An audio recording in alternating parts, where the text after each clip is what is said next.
Dubai हे जगातील सर्वात मोठं सोन्याचं व्यापारी केंद्र आहे। भारतात जे सोनं येतं त्याचा हिस्सा दुबई मार्गेच येतो।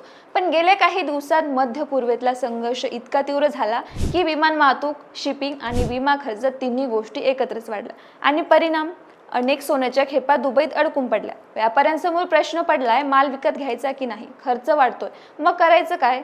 तर उत्तर होतं सोनं स्वस्तात द्या, आणि तेच झालं। दुबईत प्रति तोळा तब्बल 900 रुपयांपर्यंत सवलत देऊन सोनं विकलं जाऊ लागलंय। हे सवलतीचं प्रमाण सामान्य परिस्थितीत कधीच दिसत नाही। हे उघड संकटाचं लक्षण आहे। भारतीय खरेदीदारांनी काय केलं असेल? अनेक व्यापाऱ्यांनी ऑर्डर रोखल्या। जेव्हा शिपिंगचा खर्च वाढतो आणि डिलिव्हरी कधी होणार हे सांगता येत नाही, तेव्हा हुशार व्यापारी हात आखडता घेतो। त्यामुळे दुबईत माल साचत राहिला आणि व्यापाऱ्यांना नाविलाजाने सवलत द्यावीच लागली। आता खरा प्रश्न, भारतात सोन्याची कमतरता होणार का? तज्ञांच्या मते सध्या भारतातील साठे पुरेसे आहेत, पण जर हे युद्ध आणखी पसरलं तर दुबई मार्गे पुरवठा आणखी काही आठवडे विस्कळीत राहील। सोन्याच्या किमतीत वर जाणं अटळ आहे आणि लग्नसराई तोंडावर आलेली असताना हे घडलं तर सामान्य माणसाच्या खिशावर मोठा भार पडू शकतो। बुधवारपासून काही उड्डाणे सुरू झाली आहे। माल थोडा हलू लागलाय, पण परिस्थिती अजूनही नाजूक आहे।